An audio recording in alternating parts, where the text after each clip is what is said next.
Welcome to the Sleazy Podcast, the podcast about anything and everything, but mostly TV and movies. And now it's time to get sleazy. All right, welcome back. It's episode 180. Can you believe it? 180. We made it to 180 episodes. Who would have thought? I know. Not me. Look at us. Look at us just sitting here.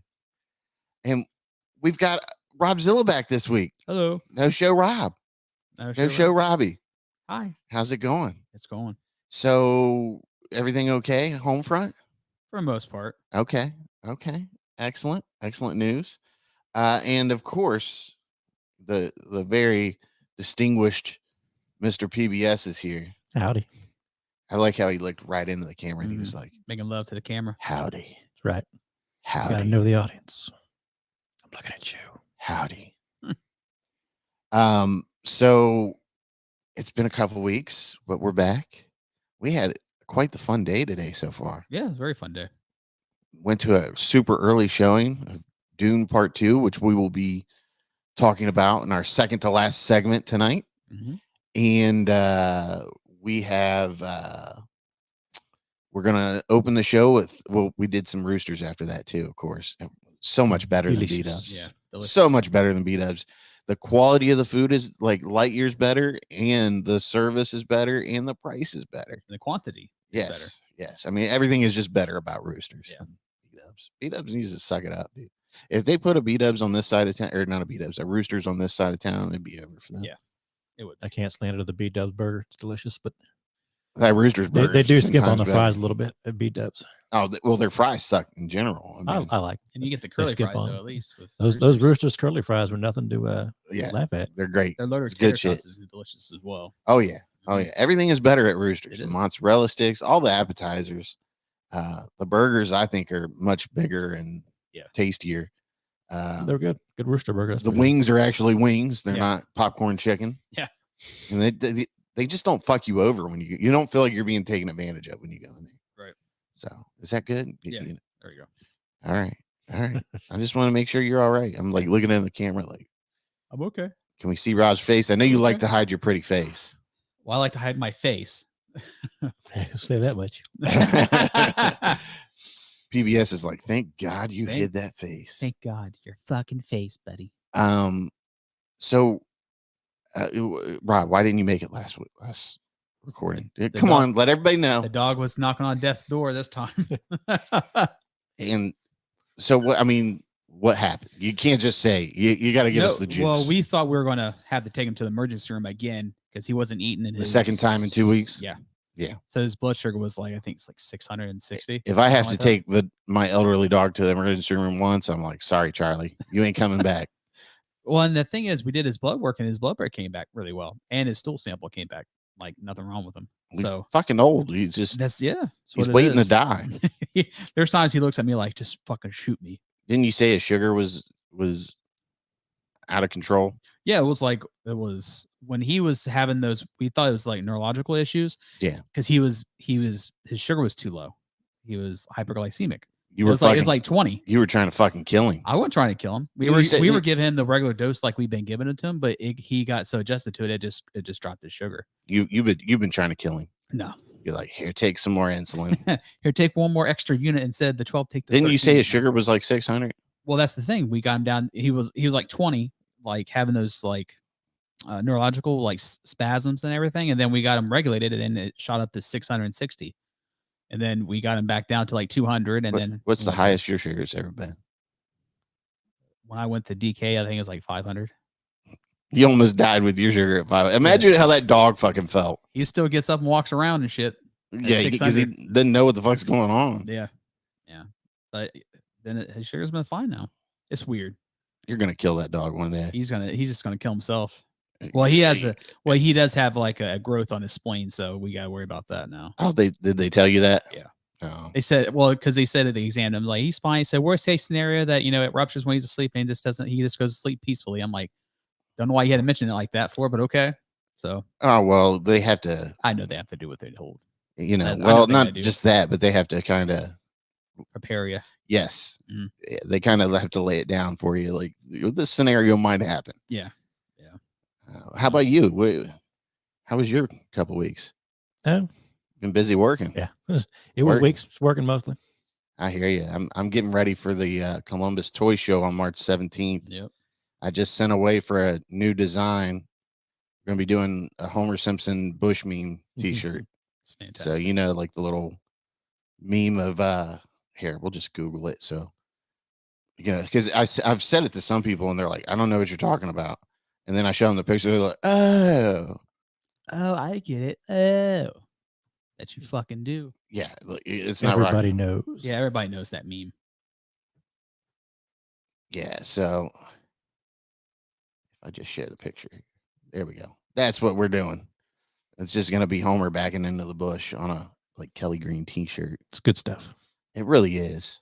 The Simpsons were so great, and it's like now that I go back and I rewatch it as an adult, I can appreciate it even more because I get even more jokes nowadays. Yeah. You know, I mean, when you're a little kid, you just like you see all the stupid shit and you're just laughing at it regardless. But now you actually get the jokes and you're like, oh, okay. I don't know if you That's guys clever. follow, like almost every social media platform has like a daily Simpsons thing where it shows like a clip or something. Yeah. And it's weird almost how like ubiquitous that show was back in our day when we watched it. It was just like everybody knew the Simpsons references, you know. I don't know. Are there shows like that anymore? Every now and again, maybe, but that was one of our shows back in the day. Yeah. Oh, that's hilarious. Hot sauce is going off. It'll make her eat her ketchup. Yeah. She doesn't like ketchup, I Oh, guess. see, I She didn't likes know. barbecue sauce. Mrs. Hot Sauce. Yeah. We should clarify this. She went and saw Dune Part 2 without him last night while he had to work. So he's like kind of pissed about it. She's rolling the dice. And I asked him if he was joining today. I said, hey, here's the link. I didn't know if you planned on being a part of this episode or not, but, if you're free, you can jump on.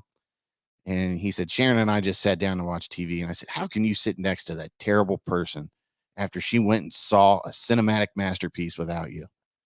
Spoilers. It's good. Yeah. And he goes, I know that bitch. I'm going to make her eat ketchup. That'd be terrible. Mm-hmm. Like you got to eat your dinner and there's something in there that you don't want. And like because your fucking husband put it in there and you're like, that motherfucker. You piece of shit. Oh man. So yeah, I mean, I've been busy getting ready for that. And then I'm trying to, watch shows and movies that kind of correlate into the sleazies this year, which we actually need to plan that out before we leave today. Yeah. And, at least a date that we want to have it on. But I actually finished Louder Milk on Netflix. Mm-hmm. I'm not really sure where it started, but I guess I can Google that real quick. And said Louder Milk? Yeah, Louder Milk. Because they just dropped it on Netflix, and I was like, I've never heard of this show. But it's got Ron Livingston in it, and you might know Ron Livingston from actual Office Space.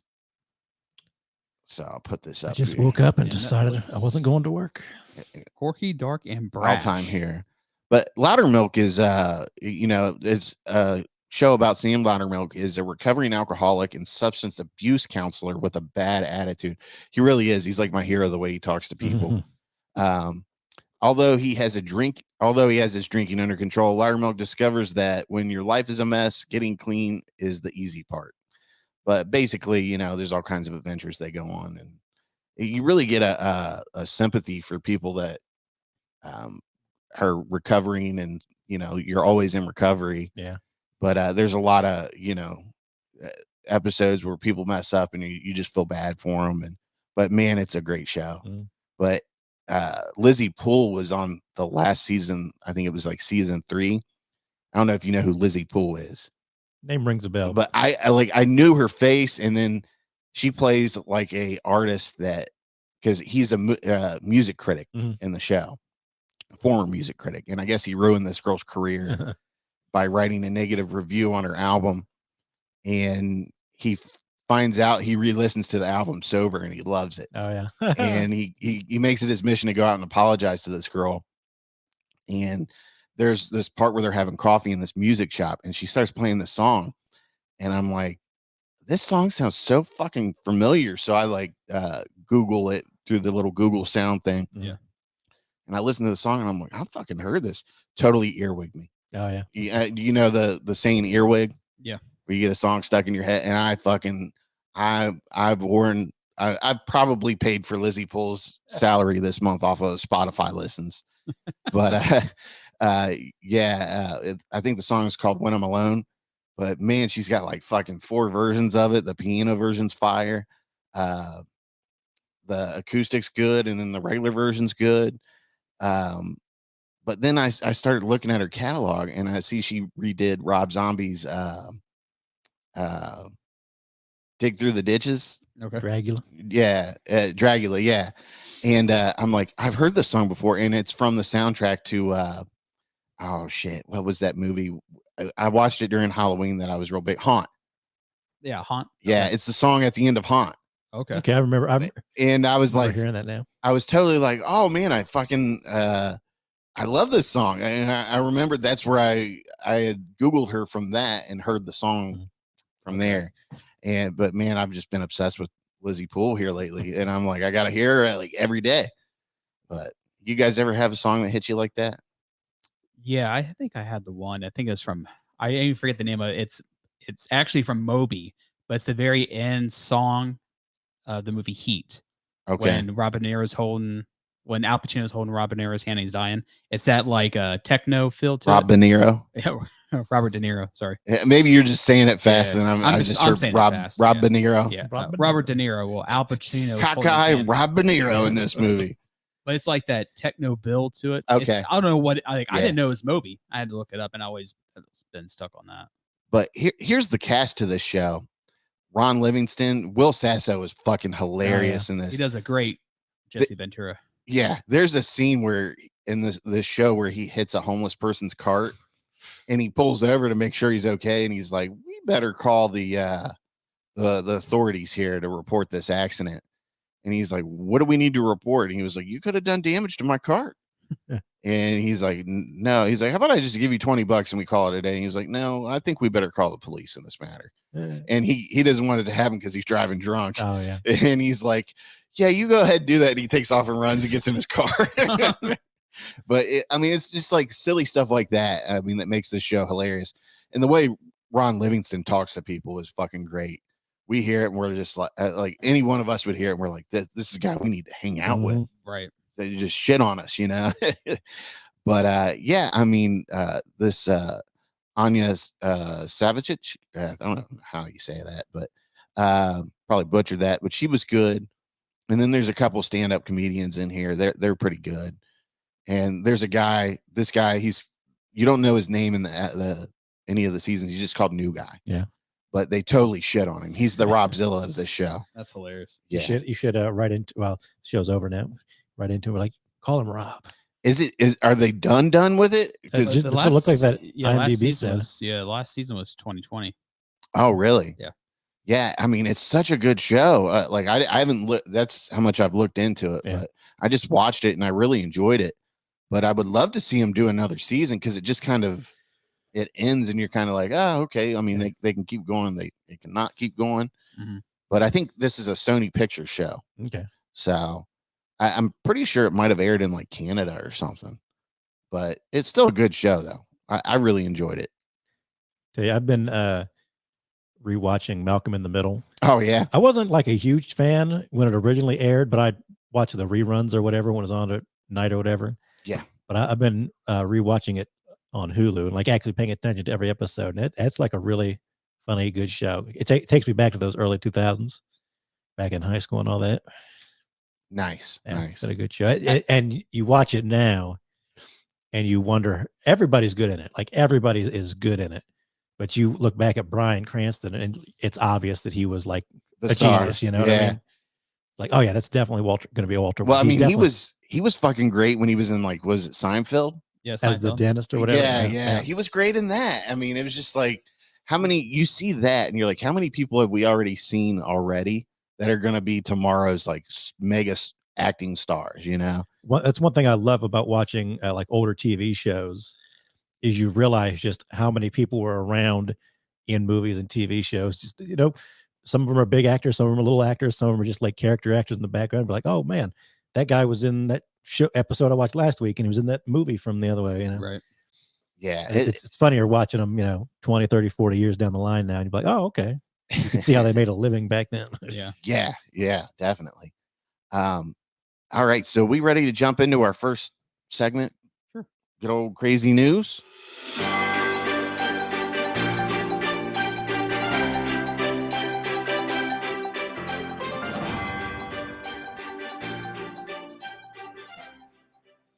All right. Our first article, Hot Sauce, actually, he contributed a lot to some crazy he news shared this week. A bunch of them. That's still playing. Okay, we got rid of that. Okay. So Powerball, U.S. man sues the lottery after being told $340 million win is an error. This came from BBC.com. A Washington, D.C. man thought he won a jackpot worth $340 million has sued Powerball and the D.C. lottery, who claim they published his numbers by mistake. You still got to give him something just for the fucking error, you know? Yeah. John Cheeks. What a fucking name. Great name. I'm all right. This is already fake news. I'm just no, there's no real John Cheeks out there now. I refuse to believe it. This is fake. This is fake. This is a plant. Sir, I refuse to believe that this is real news. Excuse Mr. Cheeks. I just can't. It's got to be fake. I'm just calling it. It can't be real. John Cheeks said he felt numb when he first saw Powerball winning. His cheeks were numb. Yeah, Powerball's winning numbers matched his ticket in January 2023. But when Mr. Cheeks presented his ticket to the Office of Lottery and Gaming, OLG, his claim was denied. One of the claims agents told me my ticket was no good, just to throw it in the trash can, he told BBC. Instead, Mr. Cheeks held on to that ticket and found a lawyer. That'd be the first motherfucking place I'd be going after that. He is now suing the lottery for damages in the amount of the Powerball jackpot, plus the interest he would have earned on it per day, totaling around $340 million. Accidental error. According to court documents, Powerball and lottery contractor, the DC-based Tayato Enterprises, claim the confusion arose from a technical error.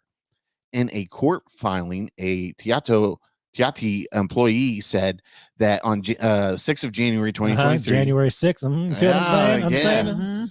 The dots are connecting here. The day Mr. Cheeks bought his ticket, a quality assurance team was running tests on the website. On that day, a set of test Powerball numbers, which matched Mr. Cheeks' numbers, was posted on the website accidentally. According to court documents, those numbers remained online for 3 days until the 9th of January. Oh, come on. You can't get out of it like this. Yeah. The numbers online did not match the numbers that were drawn at the last lottery draw. According to Toyota employee, neither Powerball or Toyota responded to the BBC's request for comment. Mr. Cheeks is now suing on 8 separate counts, including breach of contract, negligence, infliction of emotional distress, and fraud. No shit. Like, you got me thinking I won the Powerball, and now I got to go back to the shitty life I've been living. Well, just throw away the ticket. It's trash anyway. Fuck you. Give me my fucking money. Mr. Cheeks' lawyer, Richard Evans, said in court documents that because of the winning numbers matched Mr. Cheeks' numbers, he is entitled to the entire jackpot. Otherwise, Mr. Evans said Mr. Cheeks is entitled to damages for the gross negligence of the lottery and posting erroneous lottery numbers. This lawsuit raises critical questions about the integrity and accountability of lottery operations and the safeguards or lack thereof against the type of errors that Powerball and DC Lottery contend occurred in this case.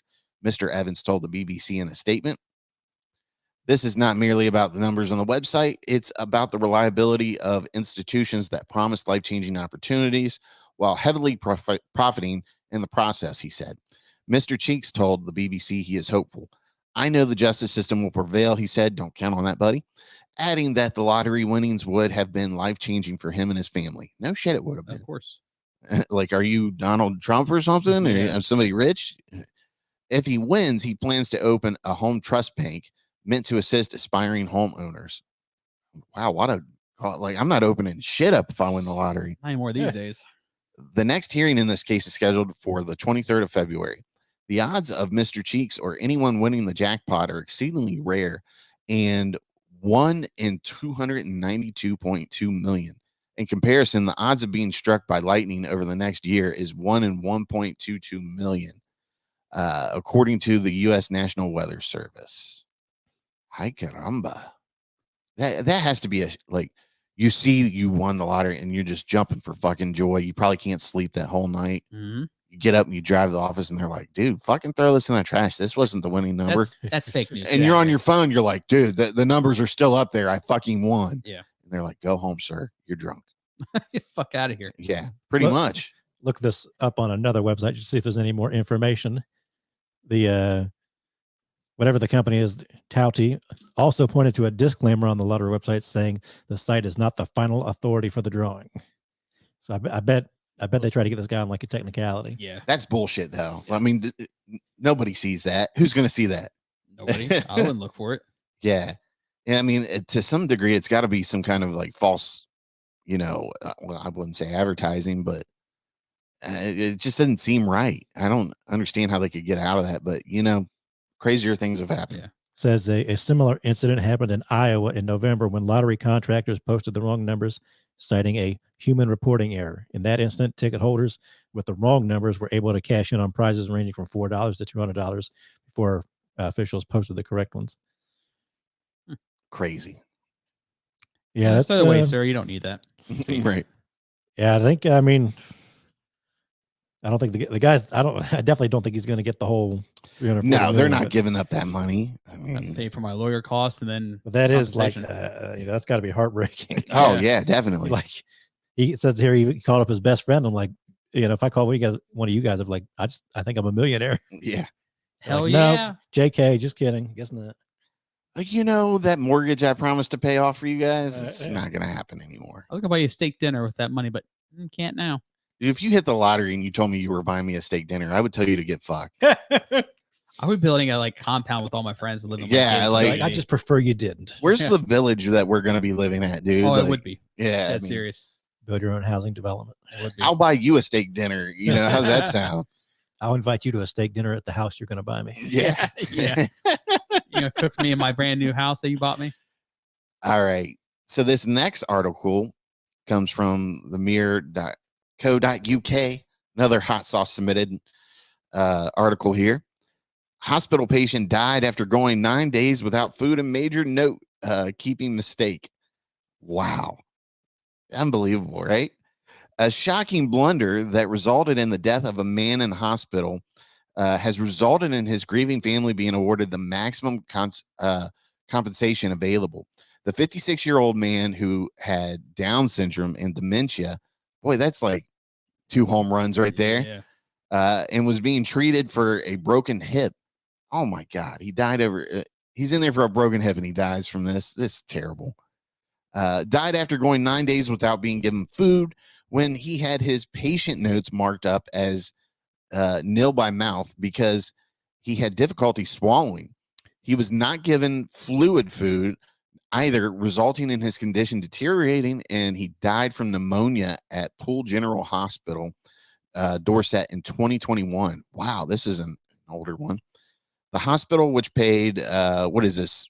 Was that pounds? Yeah, 15,000 pounds in compensation, has apologized for the mistake and added that systems within the establishment had changed to make sure it did not happen again. The family solicitor, speaking to BBC, said the shocking mismanagement of nutrition had caused the man's subsequent severe deterioration and death.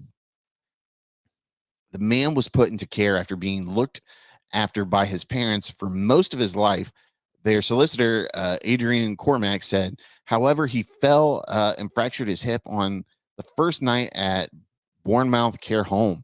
The solicitor said the patient was admitted to Poole Hospital and was listed as nil by mouth because he had difficulty swallowing.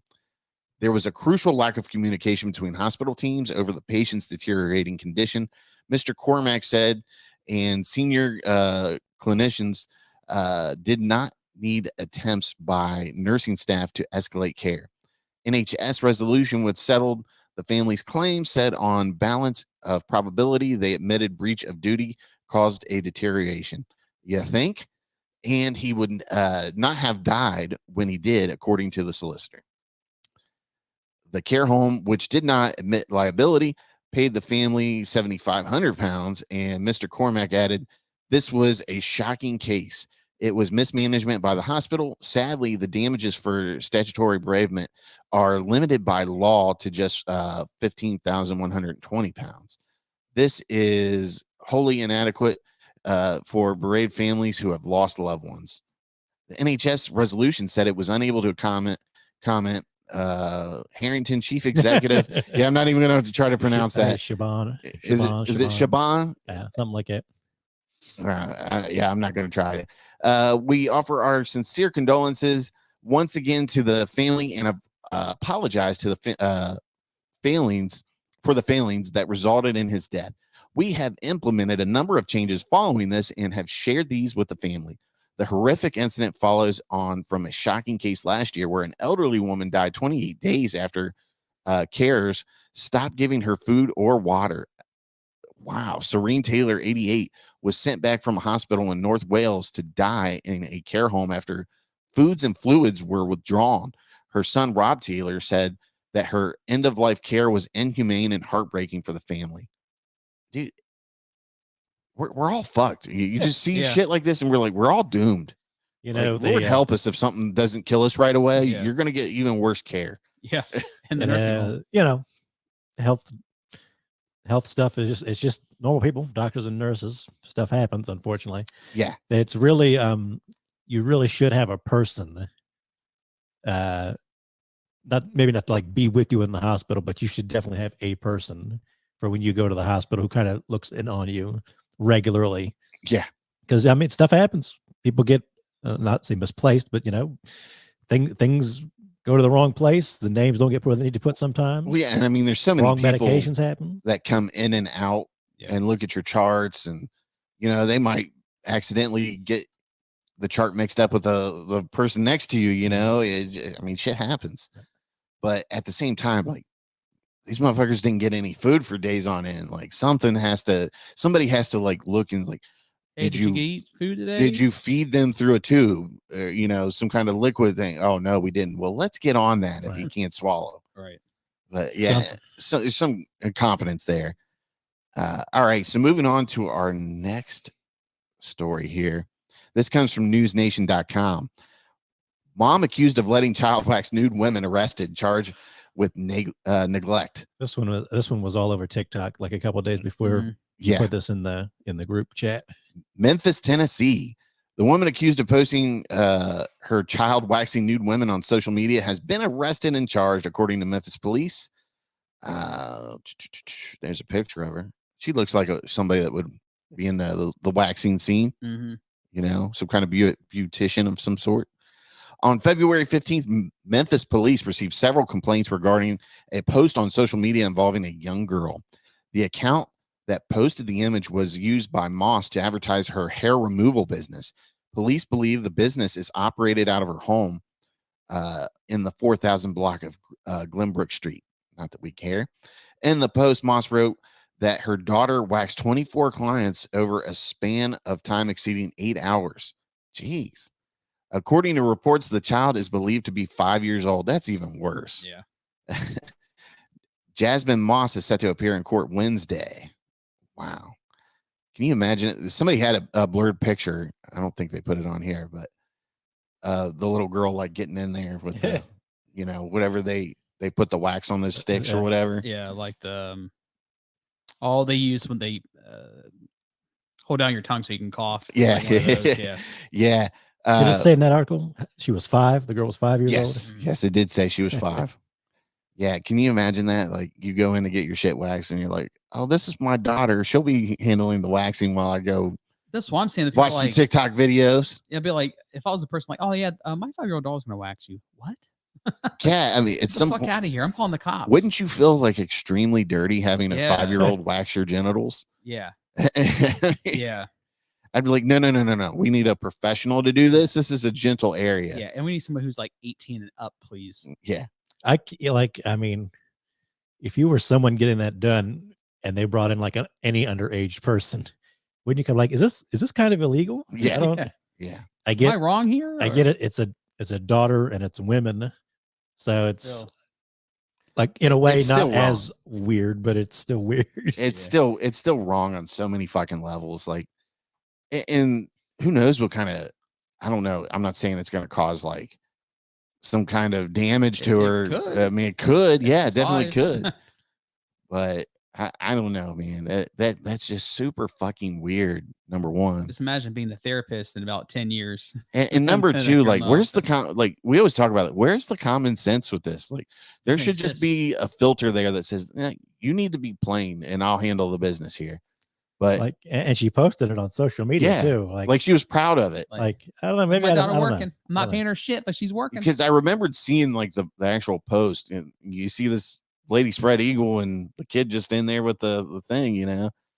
Like I get it, you know, we all gotta hunker down and work harder than we'd like to, and sometimes get your family involved. But that's I just wonder, was she not working, and she was like, you know, hey, get your shit together and take care of this client. Well, mom does this and that, you know.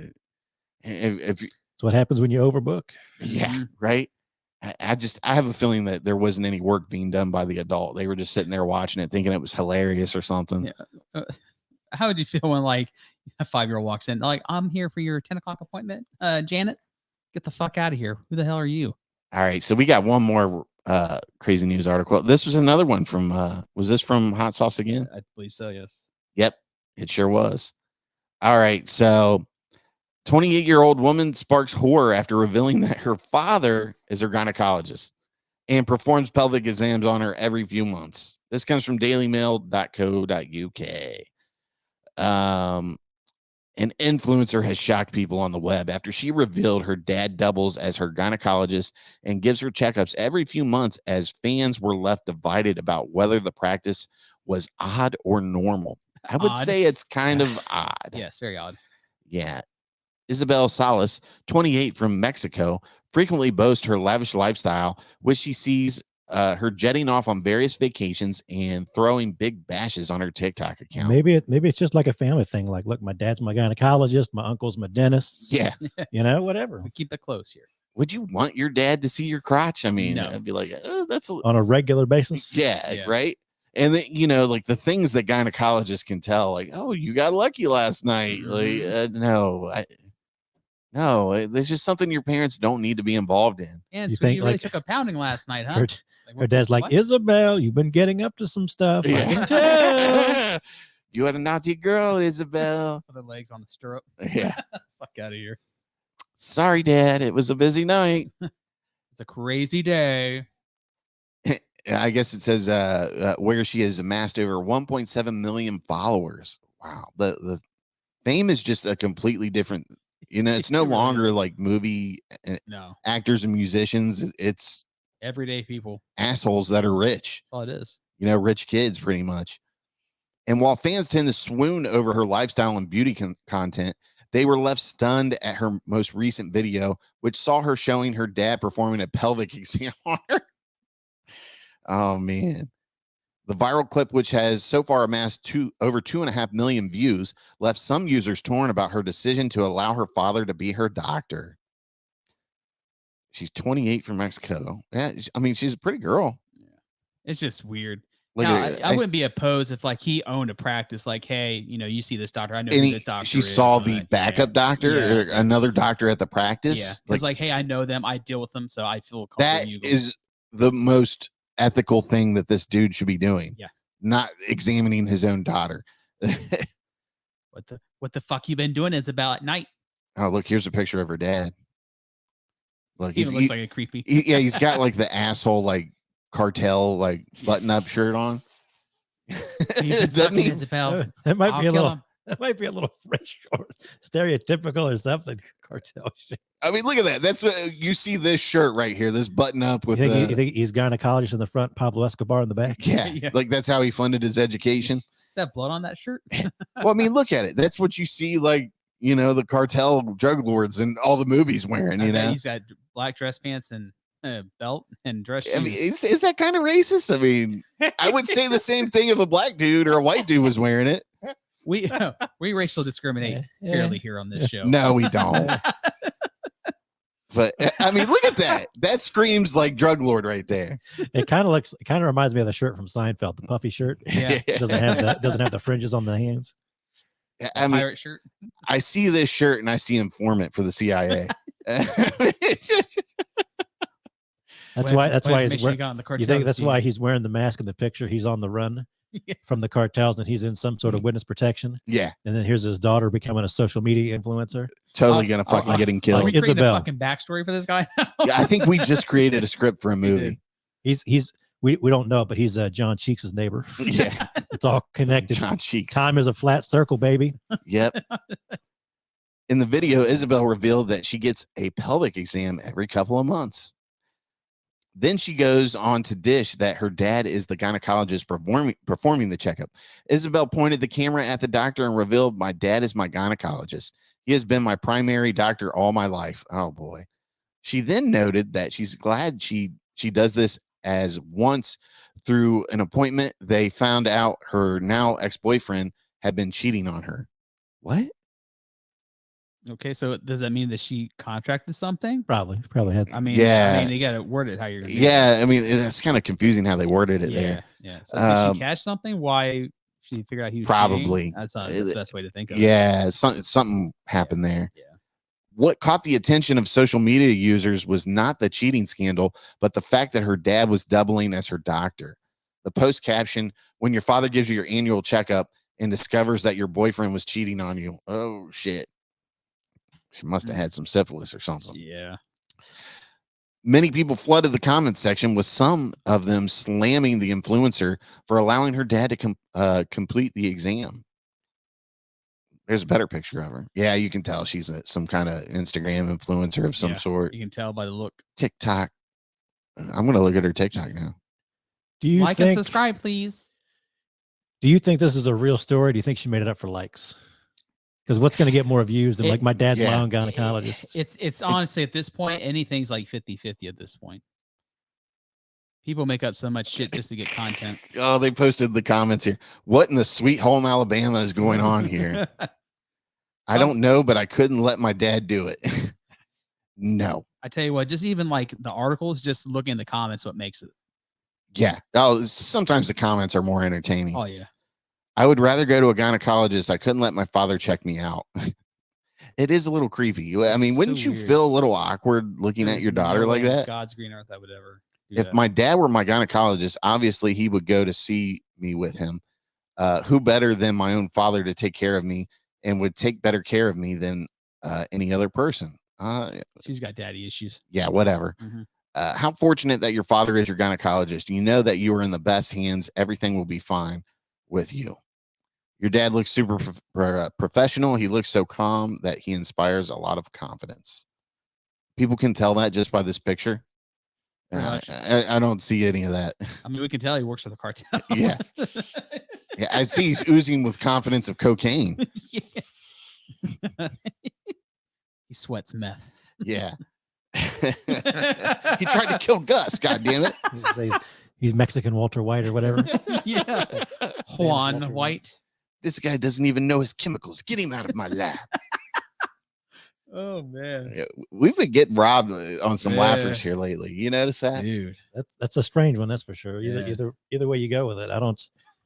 Right. Have you ever had like a problem in a sensitive area that you've had to go to one of your parents about? No. Like I thought have you ever? I had a friend back in like high school or middle school, and he had something going on in his nether regions, and he had to go to his mom and be like, "Mom, I think I got some kind of rash or something." And I'm like, "Oh, okay, that's." Well, Like, imagine like going to your dad and having to be like, "Dad, I need you to take a look at something for me." I feel like if I went to my dad, he'd be like, dude, go to the fucking Right. hospital. Yeah, I don't want to exactly, fucking say. see your shit. He's like, get the fuck out of here. My mom would probably be like, okay, you know, what's going on here? But I wouldn't even want to bother them with that. I'd just get on the portal and schedule a doctor's appointment and go to the doctor, you know, and I wouldn't bother having somebody have that image in their mind, you know, burned in their mind. Certainly not to that degree. Yeah. I'm with you. I wonder how much of this is true. Just for, and you know, like obviously she's got some kind of workup here or whatever, but I mean, I've seen a lot of these YouTubers and they just, all they do is they get clout. So it's like 99% of it's bullshit. like I want to see the video of him poking his head out from underneath the gown there. You know. It's the routine. Everything looks okay, Isabel. You want like like 1990s TV intro style. Like he pops us out from behind the curtain and smiles and gives like a thumbs up or something. To the Full House song. Right. Mentos, the fresh maker. Our family's a little different, but what if he used it as a mule instead of stuff with drugs? Oh man. Wow, the world is a crazy place, isn't it? It is, and it's fun. It really is. It's either a blast or it's just terrible. It's off the rails or it's a good time. Take your pick. All right, so moving on, we watched this movie. It's been out for a while on AMC's streaming platform. It's on Hulu now. It's now on Hulu. Blackberry, from 2023. This might make it to the Sleazies in some shape or form. I would be surprised if it wasn't. So basically, this is the story of Blackberry. Two mismatched entrepreneurs, egghead innovator Mike Lazardus and cutthroat businessman Jim Basali joined forces in an endeavor that was to become worldwide hit in little more than a decade. The story of the meteoric rise and catastrophic demise of the world's first smartphone. Did you guys ever own a Blackberry? I never owned a Blackberry. I owned two. Really? Yep. See, oh yeah. Yeah, I had the original one with the scrolling wheel on the trackpad or whatever they call it. Or no, not the trackpad. It had the wheel on the side that you scroll through the apps with, and then the keyboard on it. I think that's like one later one with the trackpad. I think. Bro, let me tell you the feeling I had when I saw Jay's character walk out in one of the scenes with the holstered Blackberry. I was like, oh fuck, man, I missed that. Missed it. That holster, but because like the way the Blackberry slid into the holster and it clicked, you were like, oh, I'm a fucking G. I'm ready to make some calls today, baby. Oh yeah. I mean, and they really did catch on. Like there's a part in the movie where he tells the sales team, like, you're going to make this a lifestyle change. Right. Yeah. He says like, you're not selling a product or whatever. You're selling like being part of the elite or something. Yeah. And I mean, that's when you had a Blackberry, you felt like you were on top of the world. Yeah. Cell phones were getting kind of big, but a Blackberry wasn't a cell phone, really. It was a Blackberry in a way. I want to say you could get on like Facebook and stuff on Blackberry. Yeah.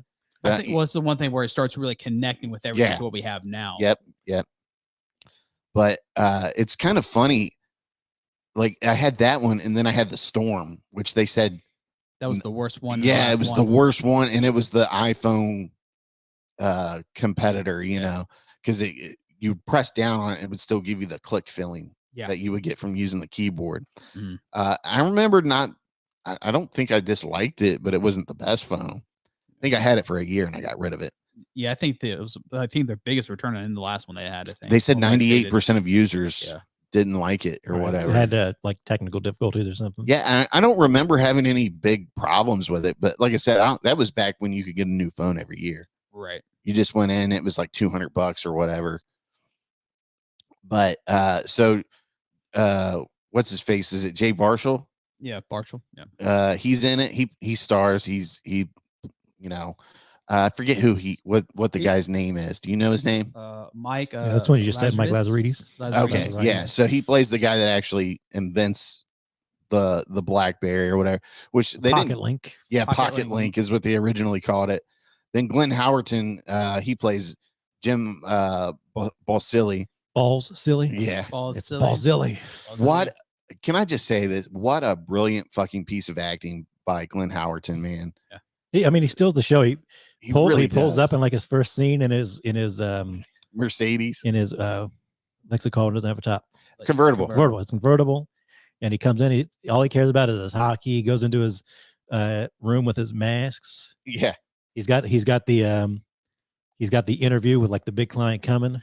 And he sees like the guy's going to steal his thunder, talking about like taxes. Yeah. And he's like, give me a copy of that tax report real quick. I want to go over that.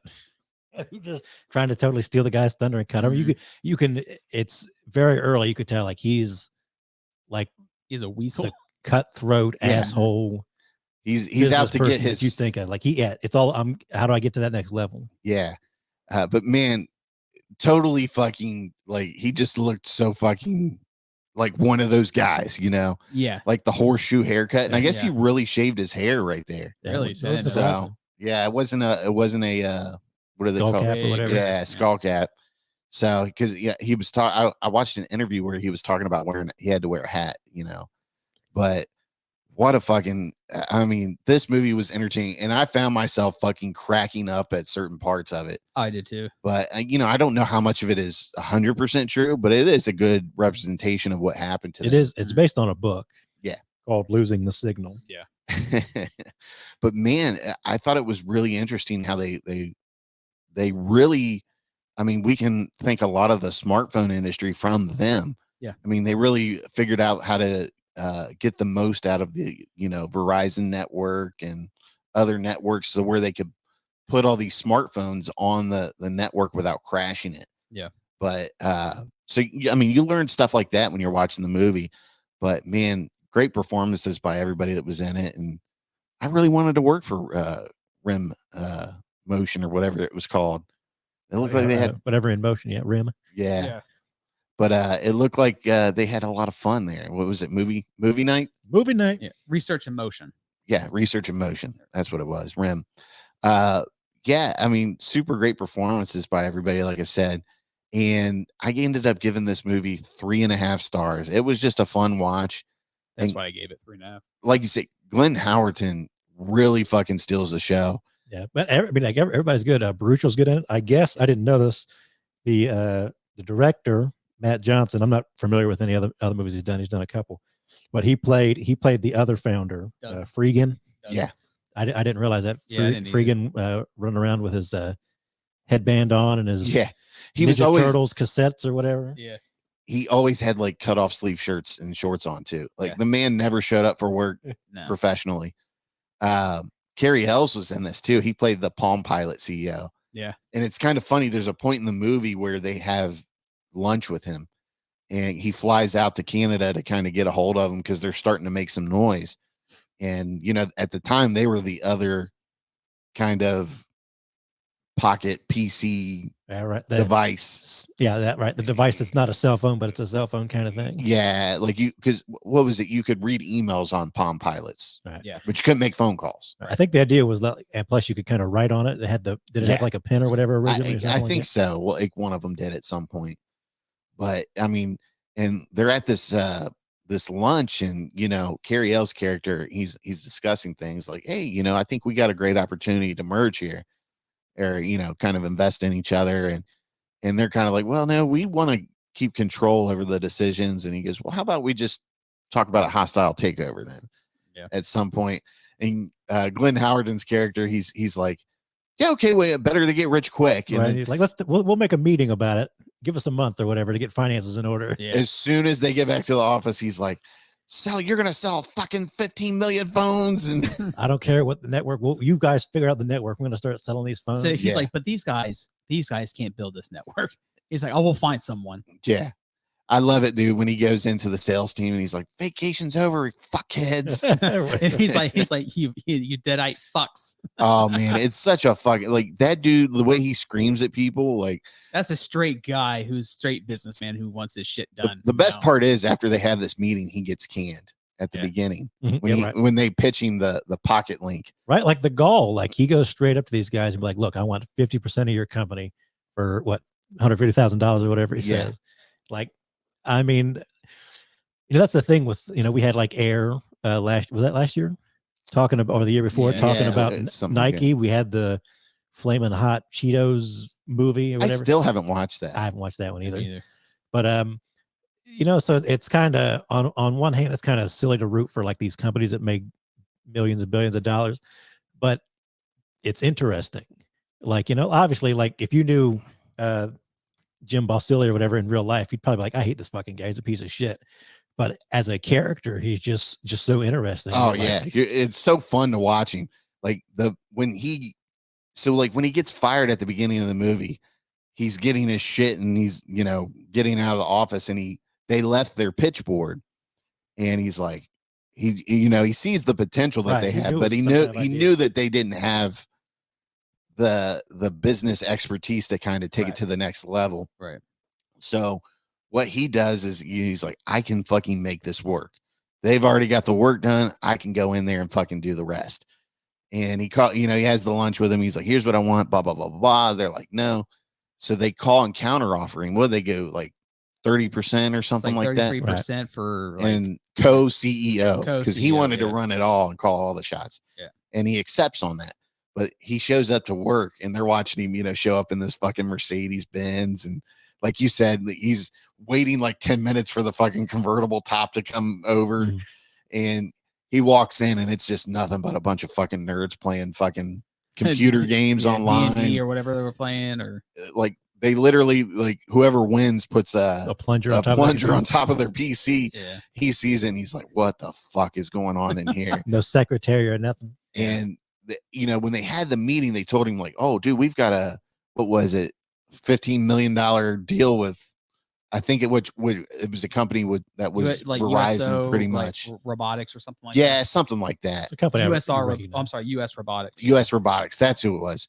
And he's like, they tell him like, yeah, they fucked us on the deal. He goes, I fucking told you they were gonna fuck you. Yeah. And I would have done the same thing. They're like that. They show him like the closet that's gonna be his office, and he's like, somebody get me fucking US Robotics on the phone right now. And they're just staring at him like, who are you talking to? And he's like, I don't fucking care who I'm talking to.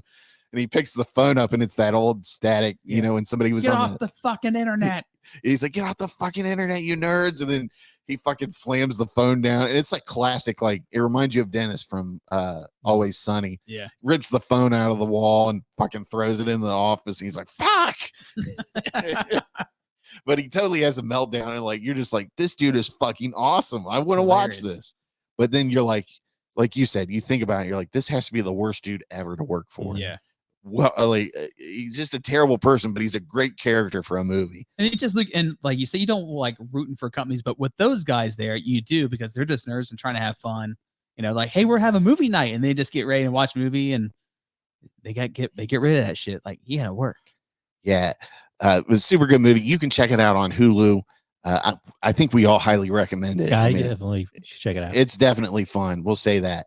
Michael Ironside's in it. He's funny. Yeah, he was good too. Like, who's that guy? He's gained a lot of weight. Yeah, like he's almost like until you hear him speak, you would never know it's Michael Ironside. Yeah. But you know that happens to the best of us as we age. Call Mike; he'll figure it out. What? Right. Okay, so now we're gonna move on to Dune Part 2. This was what we spent our afternoon doing. Almost 3 hours. Well, not our afternoon, our morning. Yeah. Fucking 3 hours, dude. That was I felt it. It was long, but it was epic. Yeah, but it kept you. Rob, can you do one of those Middle Eastern musical yells that they do all through the movie or whatever? What were they doing? They were like, oh, they were doing their like summoning the worm or some shit. Like, well, they were communicating with each other. Yeah, let them know who was coming. Like, what language were they speaking? Was it a made-up language? Just made up language. Like, how do they make up languages like that? Like, you know, sometimes it's different. I think sometimes they just kind of do it, and then like sometimes they get like linguists involved, and they blend some stuff together of some sort. Like they might hear some type of like dialect, and they're like, "Oh, we'll base it off of that, and then go forward." What a fucking all-star cast that this is, though. Yeah, I wasn't big on the first Dune movie. Like, it was okay, but I thought it was boring and very slow paced. See if I can do it without being too loud. Yeah. Kind of like some Lion King. It's like a Middle Eastern like war movie, basically. Long live the fighters. Following the mythic journey of Paul, how do you say his name? Atreides? Atreides. Yeah, there we go. Atreides, as he unites with Chani and the Freeman while on a path of revenge against the conspirators who destroyed his family, facing a choice between the love of his life and fate of the known universe. Paul endeavors to prevent a terrible future for only he can foresee. Jesus, couldn't spit it out there. But Timothée Chalamet is the main character. Zendaya, Rebecca Ferguson, Josh Brolin, Austin Butler, Florence Pugh, David Bautista, Christopher Walken. I mean, Christopher Walken. And then the Emperor. Come on, wow. The Emperor. Javier Bardem. I mean, just we're loaded with people in this. He's probably one of the best, funniest persons in the. He was great in this one. Yeah, like he was great, and like he wasn't really in the first one, was he? He was at the end. end. Yeah, the very end where he shows up to meet the Duke. Yeah, like at one point. Just and like it kinda goes Zendaya, away. she's in it maybe total of 20 minutes altogether. Yeah, they meet him there at the end. Yeah, and when she's, they're like, like lost like out in the his- desert, his, pretty like, much. foresight or whatever. But man, what a cinematic masterpiece! Like, Yeah. this is The hype gonna, is real. yeah, this might go down in history as one of the better like movies to see in the theater. And I mean, just beautiful, a beautiful movie, well shot. Some of the lighting scenes they did and filming with, like Timothée Chalamet in the background and the light coming through, and Some it's, of his epic walks with the music. that you guys yeah, I mentioned. mean, everything was just kind of like perfect with it. Yeah. And I think it could have been paced a little betterly. I mean, that's really my only complaint. There was some times where I was like, okay, can we get going here? Yeah. Like, let's get back on track here. But as good of a movie as it is, I would really love to have seen like a nice high budget Game of Thrones style series out of this, just because I feel like they over squeeze a lot of info and leave out some other stuff, then kind of leave you to interpret it. And I don't want to interpret it. I want to know everything. Well, even Mr. PBS, we've said this too, that the amount of stuff they leave in and the amount of stuff they take out, that it would be more beneficiary if they actually did a series. Yeah. Like they can probably do maybe 4 or 5 seasons of like maybe 10 episodes like Game of Thrones, where they give you details of it and the backgrounds to it. It's really the kind of thing where like the more stuff you try to put in, the more you'd have to put in. Yeah. Because you'd have to explain things that explain things in a way. Like I said, that was if in perfect world I'm making Dune, it would have been like a 3-parter, and the first one would have been almost like explaining In a perfect world, Right. when I'm making Dune. Right, like I make it. you almost have to explain things like the Bene Gesserit and the different houses Yeah. up front, so that when you get to the movie you can not explain them. So like I like part 1 covers what it should have been for the most part, and like I said, I told you guys when we were having lunch, like I didn't like part 1 as much as a lot of people seem to like it. It seems like everybody on like my letterbox and everyone's like, oh, 5-star movie, 4-star movie. I gave it 3. Yeah, it's not a 5-star movie. I just think it was an average movie. Yeah, it was good, but like it wasn't what I wanted it to be. Yeah. And that's always, when you're judging a movie, you have to judge it against what it is, not what you want it to be. But I don't care. It wasn't quite what I wanted to be. I think it's good. I definitely want to rewatch the first one after seeing this one, because I might have a better appreciation for it now that I saw the second one and really enjoyed it a lot. And I told you guys, like, this part 1 and part 2 were like made the same way, but part 1 was not like an action sci-fi movie, and this is. Part 1's more like explaining stuff and getting into the politics of things. And I don't know, maybe it needed like a different director even, just to kind of do something different. I mean, there was like really good moments in the first one, like the Jason Momoa fight. I remember liking that. Yeah. But it took a while to get to certain things, and I think that's the pacing was just way too off. And when I rewatched it recently, that was like the number one thing. Like, this feels like it's taken a long time to do things. Yeah, to even explain certain things, it was just like, And I mean, I'm not a fan of the 84 Dune. I've never even watched it other than seeing clips of it here and there. To give it a watch, it's been years. interesting. Isn't our boy in it? Patrick Stewart. Yeah, he plays Gurney Halleck. Okay, which is Josh Brolin. Josh Brolin's. Okay, yeah, that first one was just meh. But this one, I was fucking into this one, like from start to finish. Like it just had me hooked. Well, it's got so much more. It gets like these characters, like Austin Butler's Fade is a good character. You see more of Chani. You get the Princess Aurelian's in there finally. Christopher Walken shows up as the Emperor. Yeah, and it's really like the same sort of politics stuff in the first one is starting to happen, but it's also this sort of adventure kind of action thing. But you see certain aspects of the movie forcing the political parts in, right?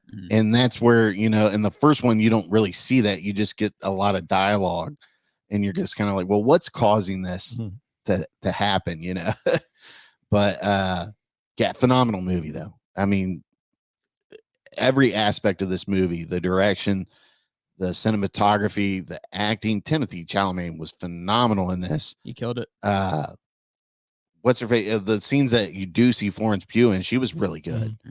Christopher Walken, I could have gone either way with him being in this movie. Like, I kind of wish somebody else would have had that part. Well, just like he says, Baron. It's Christopher Walken, so Yeah. I immediately want to start laughing. But it's like, it's not. I told you when the movie ended, I'm like, Christopher Walken is a legend. If he says he wants to do something, you don't tell him no. Right. He wasn't doing like his Christopher Walken thing really though. Right.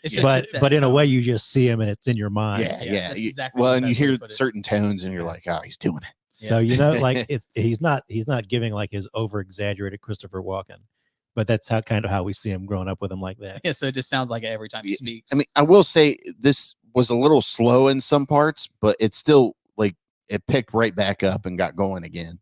I always that last hour of that movie, right? Fuck, dude, right. Yeah, fucking intense. Yeah, I always kind of like to, especially during longer movies, just if I feel something, I check my phone just to kind of get an idea. And like I checked it, we were like 2 hours in or something, or an hour, almost 2 hours in. So it didn't feel too draggy. It was paced decent, but like you said, as soon as you start to feel a little bit, it kind of picks back up. You're like, okay, yeah, I really enjoyed it, man. I thought it was a phenomenal fucking movie. That's great. And that fucking, there's a fight at the end of it, and you're just like, holy shit, this is fucking, like, my heart was beating during that fight. It's a sword fight, pretty much. Sword, or what you want to call it, a dagger fight. Yeah, it's like dagger, small sword, champions fight. Yeah, champion. But there's a name for it in the book, but I can't remember what it's called, where they have to fight like that. Yeah, it's funny, and I didn't really have time to rewatch the first Dune movie before I went into this. So what I did was I watched a video where a guy broke it down. He's like, all right, I'm going to break Dune down, but I'm going to compare it to Game of Thrones. And the way he compared it was just great. And I was like, oh, I'm fucking into this now. I can't wait to see the second one. But I'm glad that it's getting, a lot of praise, because you just don't see a lot of sci-fi movies, even when they're great, get this kind of, I don't know how you want to call it, praise or accolades. Yeah, the accolades that this is getting. But like the average rating for this on Letterboxd is a 4.6. I gave it a 4. You gave it a 4? I haven't done my rating yet, but I'm definitely smashing this like button, and I'm going to go 4.5, just because dude, some of the fight scenes and the way they fucking take people out and stuff. Well, in it's that very, desert. It's what's like very guerrilla tactic, because they're using their homeland as their advantage. So, like they're just laying in the stand. I want to know, I want to watch like a making of this now, because it was so fucking detailed, and I want to know where they filmed it, how they did certain lighting effects. Yeah. Like, I just want to know everything I can about this movie. It was that good. Yeah. I'm curious. I wonder if we'll get I would love to get like a Lord of the Rings extended edition of this. Because I was reading as we left, actor Tim Blake Nelson, he was cut out of the film. He played. Oh, really? Yeah, they didn't say who he played. It was kind of like a secret for some reason. But people are suggesting he played, I forget the character's name, but in the book, Margot Fenring, who's one of the Bene Gesserits who gets with Austin Butler, she had a husband in the book, and he's kind of integral to some of the stuff that happens later. But obviously they didn't need him for the movie, and that's who they think he might have been. So I'd be curious to see like if we get like an extended cut or like a super cut of both of these movies or something. Would be kind of really cool. I'd be down for that, even though I don't care for the first one all that much. If you told me there was maybe some more stuff to add in that they could fiddle with it, I'd be into that. I'll probably buy it after Dune 1 and 2 comes out as like a 2-pack or whatever. Yeah. This is, I find myself like gauging how I buy Blu-rays nowadays, and it's pretty much like if it's, on a certain level of epicness, and like I definitely I want to own this, but it doesn't seem like if you're gonna own it, you got to own it in the set, right? Just because you never know when that internet's gonna go out, and you might have a day where you don't have internet or something. You got to throw a movie on, right? But man, what a fucking intense movie, dude. It was good. And, some of the stuff is hard to follow, as far as the political stuff that they're talking about and stuff. But in the first one anyways, this one, you didn't have that issue because you kind of know what's going on. Yeah. Like we said, I think they leave out enough that you understand, you understand what you need to understand. Yeah. And if they don't explain it, you probably don't need to understand it. Yeah. Honestly, I feel like if you haven't seen the first one, you don't really need to. You can go to this one without. I seeing feel it. like you could see this on a standalone and just kind of You get the drift. Obviously I wouldn't mean, it know who kinda picks everybody up, yeah. is or kind of what they're doing, but I think you could get the gist. I almost wish they would have done a recap Right. before the movie I was started. wondering if they would put something in there. But that probably would have added another 20 minutes onto it. And Yeah. but man, I had a solid hour where I had to piss. And I was like, I can't fucking get up because this movie's too good. Yeah. So I'm like holding it in. Then when we got out, there was a fucking line for the bathroom. We were like, walk to the other end of the theater. When we walked to the bathroom too, they had the Showtime listings. It's Dude, all was all that those whole dudes. side of the theater was all Dune. Dune. I almost took a picture of it, but it was like 4 or 5 showings of Dune and one of the holdovers. Yeah. I didn't even know the holdovers was still in theaters. Well, I Yeah, think I would say- they reissued. They put it back because of the just was- Oscars. Yeah. Yeah. It's a solid fucking movie though. Another thumbs up all around. And honestly, I don't know if I would have enjoyed it as much if I would have watched it at home like I did the first Dune. Mhm. Yeah. Like there's just certain things you have to get the feel and experience of the sound system in the theaters. Well, I mean, we overused the word epic, but I mean, this Dune is an epic. Yeah. I mean, Yeah. It really is. I mean, there's only one way to describe this movie, and that's epic. But I certainly encourage anybody out there listening who's like the movies that should try out the book. It's a good book. I like and to try it out. if you do go to the theater, don't go see it in the regular screens. Like you got to see it on the super screen or the big screen or the IMAX. I mean, that's just you just have to experience certain movies in the best quality possible. It's worth it. And this is one of those movies, definitely. But like I said, I think we're all in agreement. You didn't give us your ranking. I don't know if I have a rating yet. Probably end up being like a 4-star, at least 3.5, probably. 4. Yeah. Yeah. Wow, you're not going to give it the 4 solid, huh?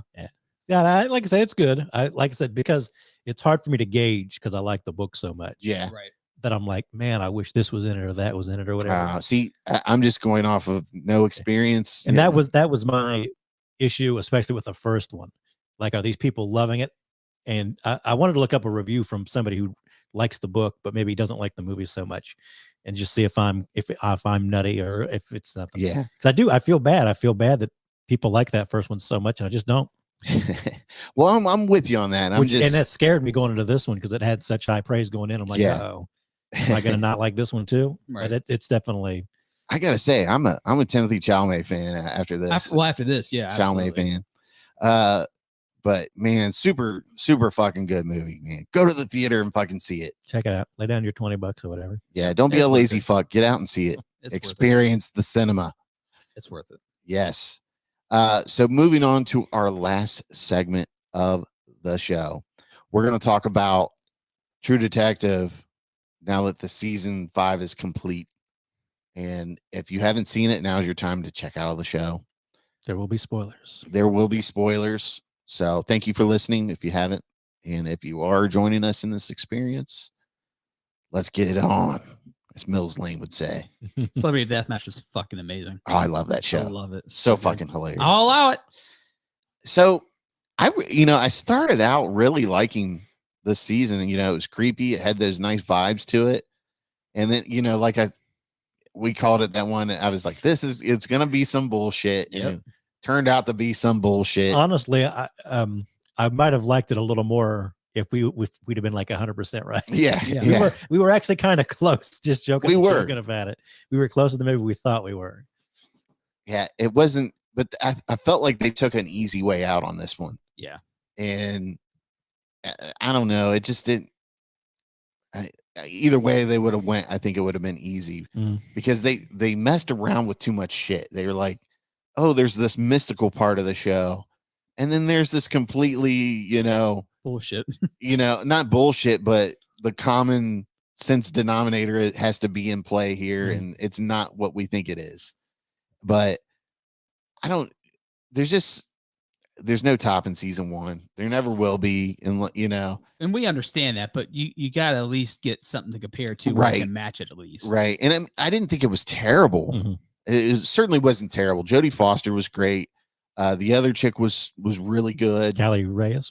Yeah. I mean, it there's some great performances, and I don't know, like I wish it would have been just a tad bit longer and they would have got into some other things along the way, but I wish it was a tad bit shorter. yeah, I don't know. It just didn't land very well. It No. just didn't. It started out really good and it just finished awfully. Well, and I mentioned before, I said the first 2 episodes I was really into it, and then the third and fourth I was just like, I don't know what their fuck they're doing. I lost interest in it, and then like episode 5 was like it really started to pick up. Something happened. Yeah, something happened. The way you said, and that was sort of the problem. Like Yeah. nothing happened for quite a while. Just nothing built off of it for me, and it's just like Which episode was the one where the guy like wakes up in the ice or whatever when they dethaw it? Oh, like the third one, or I think. Third no, one or fourth it's when he actually wakes up. It's probably like the third. 'Cause they're in the It's- hockey rink or something. They're Right. defrosting it and he's like, ah! Oh no, it's the beginning of the second one because Is it? they're cutting it, and then he's like, one. Oh, right. He screaming. was still outside. yeah, Yeah. he's yeah. still outside. But then he was in like a coma for an Yeah. episode or two. Yeah. Right. And I mean, that's your response too. Like, holy fuck. I mean, like, You think You know? something like crazy really happens to these people, and it turns out no, it wasn't crazy. And just because of where they start out, you think it has to be at least something kind of crazy. right. And what is it with this police department that they can't bring anybody in for questioning? Right. Like they go and they're like, we need to talk to this dude, and all the tribe comes out and they're like, you need to get the fuck off our property or whatever. And it's like the police are like, okay, we're out of here. Well, they act like, well, it is like they didn't want to fucking do it. Like, I don't know, I got to deal with this bullshit. I'm like, you're fucking Yeah. cops. I mean, we expect. Yeah, it was very odd, and there was a lot of stuff that you could just see writing on the wall. Yeah. Like we all knew that one cop was a dirtbag, the father. Right. And sure enough, what's he do? He goes in there and he kills the fucking crazy guy. Yeah. And The laziest motherfucking cop I ever seen. I'll Yeah. get to it. He's just like, get it now. I mean, what are you doing? all I gotta Don't say worry about is, don't fuck with science's shit. Yeah. Right. They will fucking murder you. Yeah. I loved her. Well, you choked the shit out of her when she was dying. So Yeah, apparently it looked like you really her. loved her when you were fucking, taking her I last love breath her. away from her. Look at my face. Did you love her? Yes. How many times did they fucking stab that poor girl? Like 33 fuck. A lot. times. Like they were all like 33. they were all like taking turns like massacring her. I was Yeah. like, Jesus, I this think is a it- fucking horror movie Well, at that's what this it point. sounded like, but it sounded like it was just one guy who kept stabbing her and they just held her down. What it sounds like. Yeah. Yeah, it was crazy though. And then like they couldn't another thing was when they found the secret like Lair. compartment that Yeah. went down into the real lab that they were studying stuff. Like they couldn't see fingerprints on the fucking floor when they were, Well, as somebody pointed out, like the secret tunnel is directly under the lab base. yeah. It's like, oh, you couldn't find that at all, or Yeah. something. I don't. Well, I mean, there's obviously been a crime here where everybody's disappeared and no one thought to like turn the lights out, and there's no forensic lab in Alaska that can come out and investigate this building. Not this time of year. that was where I think it was like the second or third episode. Like Jodie Foster says, we need to get like the forensic person here to check this out, and they're like, oh, he's coming by plane tonight or whatever. And that's for just a second where I thought they'd try to bring in like McConaughey or somebody. Yeah. And then it doesn't happen.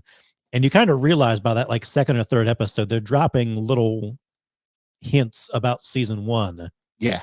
And you realize that's all it is. It's not like it's not just not a part of the fucking story. tease. Yeah. Yeah. Something to, And it's tie not it. even like it's not even an Easter egg. It's just like, hey, remember season 1? Yeah. You liked season 1. And that was another thing I had an issue with, like the whole Matthew McConaughey's character's dad. Like everybody's like, oh, that's his dad. That's his dad. Well, who gives a fuck? He's not Yeah. going to show up. It's fucking worthless. Yeah. It really was. It's just like the other references. It's like, oh, okay. I didn't even realize until somebody on Yeah. social media pointed out, oh, that's Travis Cole. Okay. I mean, it's interesting. You're like, okay, well, maybe it's going to lead to this. And it's just like, it really doesn't follow through with anything for it. It's almost like they just threw it in there to kind of get you to stay back in. engaged Yep. and watch each episode in hopes that something Mhm. would happen. Somebody would come in from a previous True Detective, and And to the- me, that's kind of shitty. Like, you fucking commit to it if you're going to Yeah, do if you're that. going to do that. They've announced already that they're going to do a season 5, and Issa Lopez is going to be involved either as a writer and a director or whatever. And I'm more curious to see that season where they can let the other seasons go, because I think that's a big negative for me, the way they threw that stuff in there. It's just a tease, really. Yeah, it really and is. I wish I'd have almost liked the season instantly a little better if they'd have just not had any of that in there. Right. And tried to do their own thing. I'm with you 100% on that. The spirals. There's even I think it's the very end of episode 2. They find the trailer with the things that are similar to like the tree traps or whatever from the first season of True Detective. They're not, but they're supposed to be. It's supposed to remind you of the same thing. And it's like, man, I wish you'd have just did your own thing instead of reminding me about season 1 again. Right. Yeah. I took some notes, but I see, dude. That's a lot of fucking notes there. It's just some like points I want to remember. I mentioned to you guys while we were talking about it in the group chat. I didn't like the Billie Eilish theme song. Oh, I fucking love that Billie Eilish theme song, dude. Well, I think with the tone, it fits it. But I mean, that's they were very Billie Eilish heavy on this. Issa Lopez said that she wrote this season like in 2020, listening to Billie Eilish. Oh wow! Yeah, because there's like I think it was like the end of episode 4 where they find the meth head. Yeah. In the little abandoned factory or whatever. Like ship. Yeah, as a ship. Yeah. And they start playing that everybody dies. Mm-hmm. And she finds the other cop, all freaking out or whatever. And that was another thing, like the other cop just disappears. Mm-hmm. Like, give me a fuck. Nobody can find this lady. And that's the thing. Like, again, they're mixing the supernatural and the real world, but kind of like not in a consistent way. Yeah, like they're not engaging in one or the other. Like Travis Cole, like how did the lady find the bodies? Yeah. Travis Cole's ghost led her to it. Well, like ghosts aren't real, really, Yeah. So like, how does she real world find it? We don't know. Then what happens to Agent Navarro at the end? Like, is she dead or something and a ghost, or did she just go live with the other indigenous people and we don't know where she's at? This is the way it seems like that she was in trouble and they were like had questions for her and she said, nah, I'm just gonna fucking dip out. Right. I just like that's what kind of threw me off. I'm like, what are they fucking doing here? And then the way that at the end I think you got a lot of people that way. It just wasn't consistent. Yeah. Well, she's like at the end too, like you see Jodie Foster sitting down and she's over there, like, is she really real or what is this? You know what I mean? I don't know. Maybe I'm an idiot here and I've just not seen reading between the lines. I always like to give that like disclaimer, like maybe I'm the dummy. Maybe I just don't get it. Yeah, I don't get it because I'm just like, is there something supernatural going on in this show, or was Navarro just, well, just like was it the elk or reindeer that jumped off the cliff and no one ever really went into detail why that is? Yeah, and she's awake. It's just like, what are we talking about here? Like, and somebody else pointed out, like, what was the point of the darkness? Yeah, like it's a cool setting, I get that, but like the story didn't have anything to do with it being night for however many months or whatever. Yeah, it didn't really play into it. Nope. I did want to. We talked about John Hawkes. He's good in it as Hank Pryor, the sort of dirty cop. Yeah, and like he's probably my favorite part of that show. He's good in it, but like some of it's weird, like his whole like Russian bride story. I didn't quite get what that was about. Like, is he just like he's a pathetic dude? Yeah, I think that's kind of what they were alluding to. He used all the money he was paid off with the bribe, and then he couldn't find some poor Alaskan small town lady to marry him. That's what I'm saying. So I didn't quite get that, but he was good in it. I took his name was like Joel D. Montgrand, the guy who played Eddie Kovic, the guy that Navarro was sleeping with. Oh yeah, he was good in it. I kind of liked a little more of him. I think that's the thing too. Like he's like feeding his like animals or some shit, and she has his toothbrush and then like she's not there. It's just like that was at least he got his SpongeBob toothbrush back. I guess, but so I mean that right there tells you she's alive. Right. But he even asked her in one episode, he's like, I want you to come back. And she like kisses him or hugs him, but she don't really say. They kind of shit on that relationship. Yeah. They just like, I'm just tired of these relationships getting shit on. Well, it's just like, they present it and start building a little bit of it. And then they just abandon it. Yeah. It's just like, why even bring it up for? Love is dead. That's why, Rob. That's got that. Like, I get it. That's like a thing with like season 1, like all the relationships are garbage because the people are, messed up. So I kind of get that. But it doesn't really. I don't know. I like the character. I kind of wanted more of the character. I liked their relationship, and maybe wanted a little more of it. And for me personally, as a good note, when they started doing the more of the actual detective shit with like Liz and Peter, when they start doing that, the questions back and forth and what's lurking, it's really good. It's like we're walking. We'll always keep saying it's just like we're not asking the right questions. It's just they keep referring back to that. I'm like, and it's super good when they start doing that. Then it's like. They start shitting They on her. commented he was the only one doing any detecting. Yeah. Yeah. And she's like, Peter, you need to go do this. Well, it's Christmas Eve. I don't fucking care. She really did She, shit on like, that shit on it, dude. She did, man. She was like, why don't you fucking go do some work? Right. And I didn't quite get it. Like, I didn't quite get Danvers' thing. Like, they keep showing flashbacks to her son. Did they say he died in a car accident or something? Well, that's what it sounds like. Yeah, well, something she says that- like, well, I don't know if he was pinned in there, if he was still in pain, or So, if he was dead, yeah. or. But they don't say how, like, if it was a drunk, maybe a drunk driver because of the first episode. Yeah, we don't know anything about Yeah, it. they allude to it. They don't even go into detail why. And they do flashbacks to it, but it doesn't really play anything. And again, it reminds me of season 1 because Rust's character had his daughter killed by a drunk driver or whatever. Yeah. So it was almost a reference to that because it doesn't play to anything really. It just says, yeah, I get it. Danvers is messed up and she's sleeping around or whatever. Okay, cool, fine. But I mean, that's the only thing you can think of is that incident, Anytime- it fucked her up so bad that way she is. Anytime there was any type of police or detective work to be done, she was like, Christopher Eccleston, meet me at the hotel. I gotta fuck you. And that's the thing too. They didn't bring in like him back for anything near the end of like what happened or any of that shit, or even like he has his appearances, like when he tells her to back off the case. yeah, but not even in the end, like him interrogating her or anything. Because I know Nah. she's getting questioned, but he's not there, and you figure he would be there in some shape or form, or even like the manager that he was speaking with. I did like how they were grilling her on the other officer being disappearing. Mhm. Because well, a lot of people disappear around here, and I'm sure we'll find him in the summer floating around. right. So It kind of got me too. One thing I didn't like about this that was like the other seasons, like there's no time jump. yeah, I like the time jumps in the other seasons because it kind of makes the story a little different. What makes it different, but it really plays the time jump of what happened. Like, oh well, I think it was at season 3. Well, you never said this back in 1979. Oh, okay, now I kind of remember. It jumps back to 79 of what happened. that's where earlier I mentioned about it maybe being a couple of episodes longer, and maybe us getting a couple of episodes of her and Navarro working together. Well, that's again like they get in trouble in the past Yeah, because they Right. were a team like 2 years before this takes place. And why did they kill the guy? I can't remember. Did they tell us? Reason why, because that guy was always beating that woman yeah, nonstop. Like, and then I don't think she Okay. pressed charges or whatever, but she would go back to him. Then he finally killed her that day, and she had the baby. Okay. And then it was Peter who found out. He's like, did they know he got shot on his right side, but he's left-handed? Right. So So they suicided the guy. Yeah. And then that's when she says, this is the time where you shouldn't be asking any questions, Peter. Right. It's just Yeah. like, And like, why didn't we get like a whole episode kind of explaining their past like that? If it was a previous season, I think we would have. yeah. And it just kind of didn't make a lot of sense. Like, okay, they did that.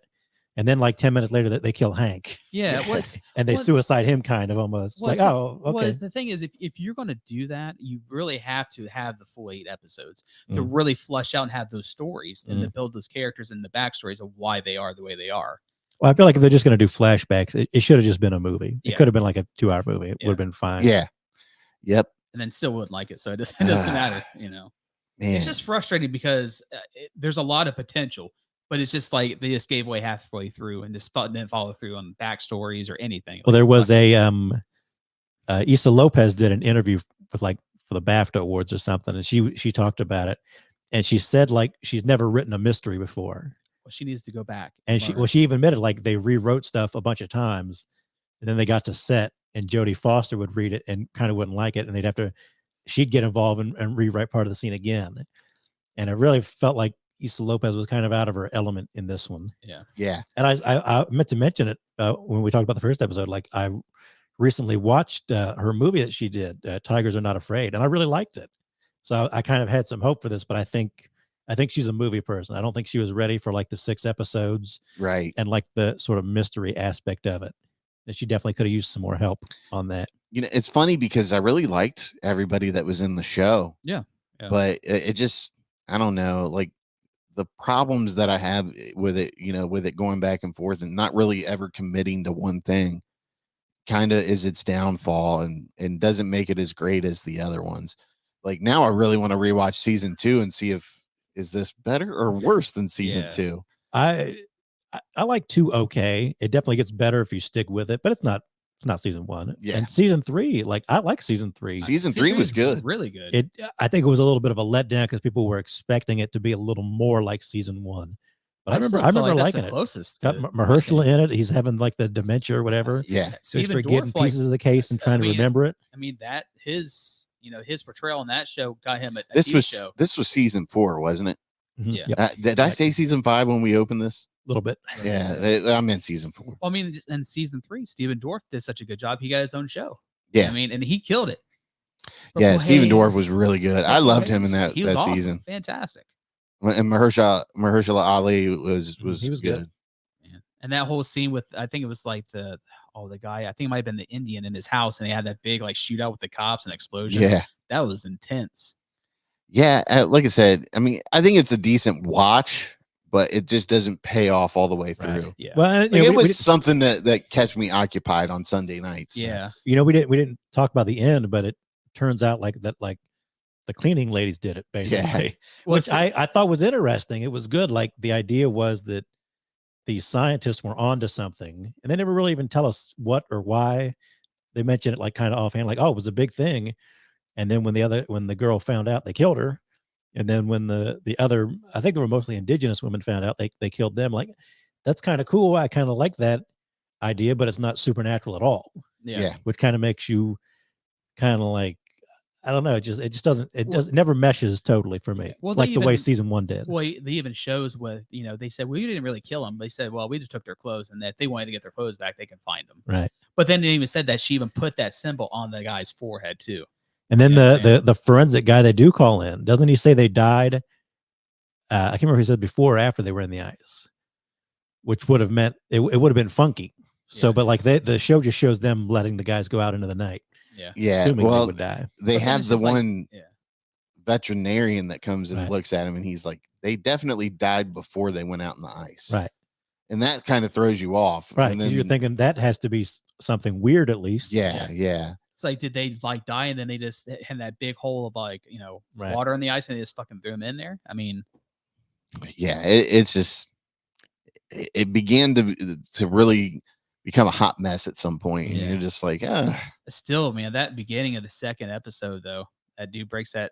yeah. Yeah. The sound he made was very creepy. Yeah. Well, and then it's just like Jodie Foster. She's like, what the fuck? It's just like, it's so funny because that's what your reaction would be like. What the fuck is this? But the whole like not really committing to, is this a supernatural thing or is this not, like you said, are we just idiots here and not getting? Well, I think the idea is Are we looking too deep, too deep into this? Yeah. that it's not. It's really not supernatural. No true detective has been. Yeah. But there's supposed to be like sort of these weird elements that can be explained, and this just can't quite totally be actually explained. I don't Yeah. think.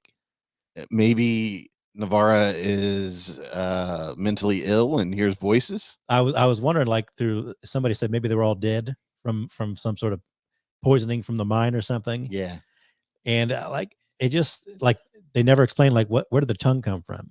Yeah, that was another Well, thing. and that's what they said. They're like, well, her cunt, her cunt? no, her tongue was cut out, and he's saying it to Clark, and he's like, her tongue was cut out. We didn't do that. Yeah. So like, what was it? The cop that cut her tongue out, or what happened with that? Or And is that something how did that's- it make its way to the facility? Yeah. Like, and that was like how many years later, and it was like fresh almost. Like it's Yeah, still, Mhm. because they killed her a few years before, right? Yeah. It was like Yeah, but there's it's just too many inconsistent things that went on in this season. Yeah, I mean, like if it was there, and it was decomposed or whatever, but it's like looked like a Mhm. freshly cut tongue. It's just like, how's this just fine? You know what I mean? It's just, I don't know. The thing that always gets me, we talked about with the movie Black Demon, about like the demon shark going after the guys on the well. Yeah. Like nobody ever goes after the CEO of the mining company in this. They kill all the scientists who yeah. obviously murdered somebody, but they did it almost on behalf of the company in a Yeah. way. I But mean, the can we CEO's get fine. can we get the one where we actually kill the CEO Right. because he's the one who's causing the problems? Not the fucking workers who are blue collar people trying to make a living.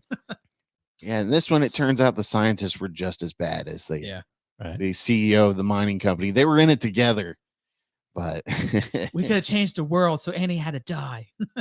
Yeah. But I loved her, so I choked her the shit out of her when we she was were dying on her blood. fudging the CO2 numbers, the toxic numbers. Or so we whatever. could get the info and the data we needed. And if it wasn't for that damn girl stumbling upon our lab, And you have to know if there's someone who is, scientifically and inclined, and they hear that, like, this is a bunch of bullshit. Yeah. It's just like, Oh, that was sort of the thing. off. Like the scientists were like about ready to make a big ass discovery or something, but it doesn't matter. Yeah. Like, Yeah. well, what is it? I mean, like, Well, they said it can change the world, but it's just like it doesn't give straight detail how it would change the Yeah. world. or what happened to it Well, after. yeah, well, they said that. Well, it took us another Yeah. year and a half to rebuild the arm. It's just like, so you need a fucking arm to drill into the ice, or Yeah. they try to be more scientific and not even explain to it, or even attempt to actually give a better explanation of it. yeah, So it it's was kinda just like, what the fuck? it was just all over the place, man. I kind of feel bad for Jodie Foster because she was good in it. Like I said, Yeah. everybody's good in it. It's not just. The It should have been a movie. Could have been a movie. Yeah, Would the have been a lot writing was better. just Yeah. way off. with and- the pound town on that desk, though. yeah, I did want to mention the drama around it. Like the writer creator of True Detective, Nick Pizzolatto, he was like posting on social media, Yeah, so like he was resharing stuff where people were like praising his seasons and all that, oh geez, and it just kind of made him look like a dick. the season 1 bros. Yeah, and I'm just like, man, I wish you'd have just like stayed out of it and like just rested on your laurels. Like everybody likes season 1. You Yeah. could have just been like, hey, that's their thing. I'm going to let them do it. And you just kind of had to feed into it. I really wish he wouldn't have, Yeah. but Well, that he's seems to be like- the kind of dude he is. He's like, well, they didn't explain nothing to me about tying it to season 1. I mean, Yeah. you ain't got to be a dick, dude. You know, you have one of the best seasons ever written. Yeah, Just let it be. You know what I'm saying? Everybody else is going to fucking suffer because you're writing from season 1. So just Yeah, let I it be. wish she'd have kind of pulled back on the bros a little bit and said, hey, don't, it's not that big of a deal. Let them do their own thing. Yeah. And like I say, I like Issa Lopez. I want to see what she's going to do with next season.